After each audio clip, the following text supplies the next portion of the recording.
मिरज विधानसभा निवडणुकीत महाविकास आघाडीकडे सक्षम उमेदवार नसल्याने वंचित बहुजन आघाडी हाच पर्याय।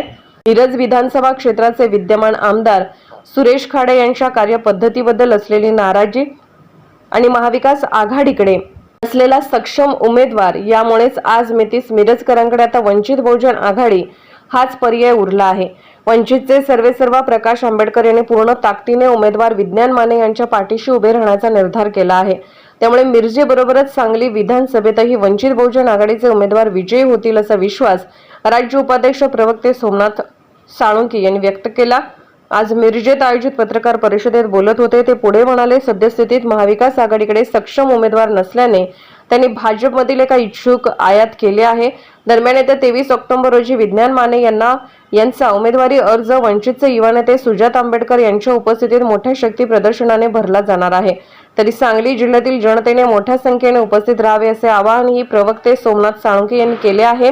यावेळी मिरज विधानसभा मतदारसंघ उमेदवार विज्ञान माने, सांगली विधानसभा मतदारसंघ उमेदवार अलाउद्दीन काझी, जिल्हा अध्यक्ष महावीर कांबळे, जिल्हा महासचिव राजू मुलानी, जिल्हा संघटक नितीन सोनवणे, जिल्हा उपाध्यक्ष मानतेश कांबळे, जिल्हा प्रवक्ता दीपक कांबळे, प्रवक्ता अनिल सावंत, मिरज तालुका अध्यक्ष विशाल शेंडे, तालुका महासचिव सागर आठवले आदी पदाधिकारी उपस्थित होते। वंचित बहुजन आघाडीने सांगली विधानसभा मतदारसंघ आणि मिरज विधानसभा मतदारसंघाचे उमेदवार घोषित केलेले आहेत। त्यांचा उमेदवारी अर्ज 23 तारखेला आम्ही भरणार आहोत। हा उमेदवारी अर्ज भरताना रॅली काढून हजारोंच्या संख्येने मोठ्या शक्ती प्रदर्शनासहित आम्ही अर्ज दाखल करणार आहोत। विशेष म्हणजे हा अर्ज भरण्यासाठी पक्षाचे राष्ट्रीय नेते आदरणीय सुजातदादा आंबेडकर हे स्वतः उपस्थित राहणार आहेत। त्यांच्या उपस्थितीमध्ये मोठ्या जल्लोषामध्ये मोठ्या जनसमुदायाबरोबर आम्ही हा अर्ज या ठिकाणी दाखल करतोय आणि या निवडणुकीची शुभारंभ आम्ही त्या दिवशी करतोय। आदरणीय बाळासाहेब आंबेडकरांची सभा या निवडणुकीच्या पार्श्वभूमीवरती या दोन्ही मतदारसंघामध्ये होणार आहे। त्याची तारीख निश्चित झाल्यानंतर ती निश्चितपणे कळवली जाईल। आदरणीय बाळासाहेब आंबेडकरांनी महाराष्ट्रामध्ये जे दुर्लक्षित राहिलेले समूह आहेत, विशेष करून मुस्लिम समूह आणि SC मधले समूह, या समूहांना संधी देऊन ही निवडणूक लढवण्याची घोषणा केलेली आहे। सांगली विधानसभा मतदारसंघासाठी अलाउद्दीन काझी यांची उमेदवारी घोषित केलेली आहे आणि मिरज विधानसभा मतदारसंघासाठी तरुण तडफदार विज्ञान माने यांची उमेदवारी घोषित केलेली आहे। या उमेदवारी अर्ज दाखल करण्यासाठी सांगली जिल्ह्यातील सर्व जनतेने हजारोच्या संख्येने उपस्थित राहावं असं आवाहन आजच्या या बैठकीच्या माध्यमातून मी करतो। इतर पक्षांचं उमेदवार ठरवण्याचं धोरण काय असतं हे आपल्या सगळ्यांना ठाऊक आहे।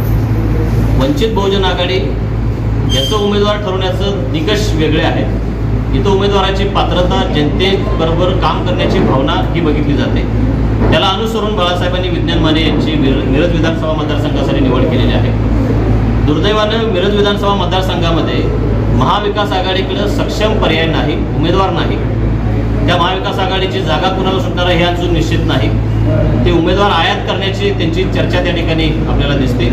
याचाच अर्थ ते सक्षमपणे निवडणूक लढवू शकत नाही। विज्ञान माने जे वंचित बहुजन आघाडीकडून उभे आहेत, हा सक्षम पर्याय इथल्या भारतीय जनता पार्टीच्या विद्यमान आमदाराच्या समोर आहे। विद्यमान आमदाराच्या विषयी प्रचंड नाराजी मिरज विधानसभा मतदारसंघामध्ये आहे आणि तशाच प्रकारची नाराजी सांगली विधानसभा मतदारसंघासाठी त्या विद्यमान आमदाराच्या बाबतीमध्ये आहे। दोन्हीकडे आम्ही सक्षम पर्याय दिला आहे आणि आम्ही निश्चितपणे जिंकून येऊ असा विश्वास आम्हाला ठिकाणी आहे। त्या बैठकीमध्ये पक्षाच्या नेहमीच्या कामाविषयी चर्चा होते।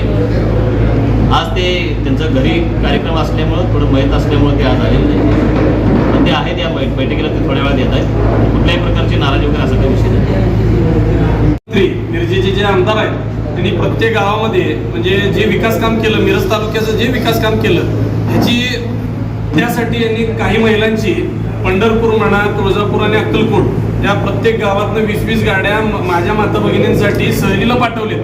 म्हणजे सोलापूर जिल्ह्यातली सहल त्यांना दाखवायची आहे, परंतु स्वतःच्या तालुक्यात त्यांनी काय विकास केला हे त्यांना अजिबात भान नाही आहे। मला त्यांना आवाहन करायचं आहे की पालकमंत्री साहेब, ह्याच्यापेक्षा दुर्भाग्य तुम्ही मिरज तालुक्याचं करू शकत नाही, सांगली जिल्ह्याचं करू शकत नाही।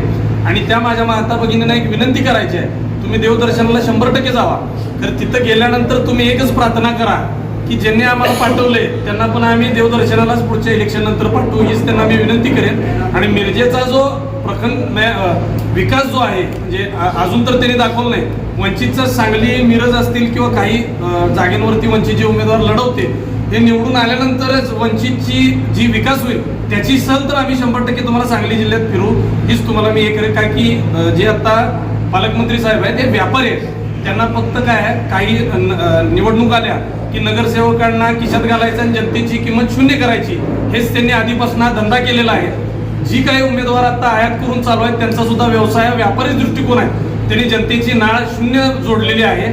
त्यामुळे व्यापारी दृष्टिकोनातले हे उमेदवार आहेत, हे पालकमंत्री आहेत, हे कामगार मंत्री आहेत. त्यामुळे जनता आता सुज्ञ झालेली आहे. येणाऱ्या निवडणुकीमध्ये आत्ताच्या 1 महिन्याच्या त्यांना त्यांची जागा 100% जनता दाखवेल ही मला खात्री आहे. एवढंच मी सांगेन. जय हिंद, जय महाराष्ट्र, जय हिंद. आत्ता जे माहिती नसतील तर त्यांनी तुम्हाला मदत करावी किंवा पैरा फेडावा यासाठी तुमचं काय आव्हान आहे? म्हणजे खासदार विशालदादांबद्दल बोलताय, विशालदादा असेल किंवा काँग्रेस पक्षाचा असेल? काही गोष्टी जसं बाळासाहेब म्हटले होते की कॅमेरावरती आपण बोलू शकत नाही.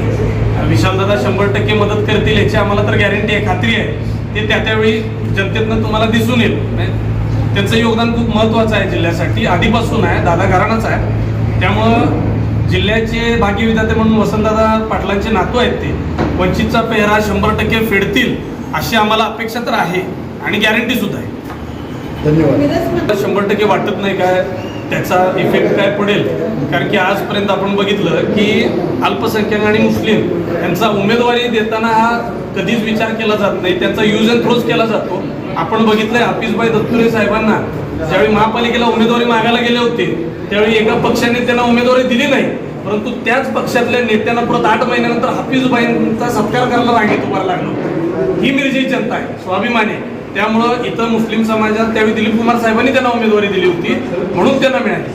त्यामुळं मला एकच सांगायचं आहे की आता कुठंतरी वंचित आघाडी आंबेडकर साहेबांच्या एकट्याची ती धमक आहे की उमेदवार निवडून देतील आणि सक्षम उमेदवार त्यांनी आज पर्याय सांगली आणि मिरजेमध्ये आमच्या स्वरूपात दिलेले आहेत. आणि लोकांची खूप मोठी नाराजी आहे या बाबतीत, उमेदवारांच्या बाबतीत. कारण का काही विशिष्ट जे पक्ष आहेत निवडून आल्यानंतर असं वाटतं की कदाचित ते जनतेचे मालक आहेत की काय, कारण की मिरजेच्या जनतेनं आधीपासून सगळ्यांना माहिती आहे, सगळी लोक म्हणतात, नेते म्हणतात की मिरजेच्या जनतेचा अंदाज कोणालाच आला नाही. माझं उलटं मत आहे, मिरजेच्या जनतेच्या वरती तुम्ही जे उमेदवार थोपवताय न विचारता, म्हणून मिरजेची जनता स्वतःच्या मनातली उमेदवार निवडून आणते 2 वेळा.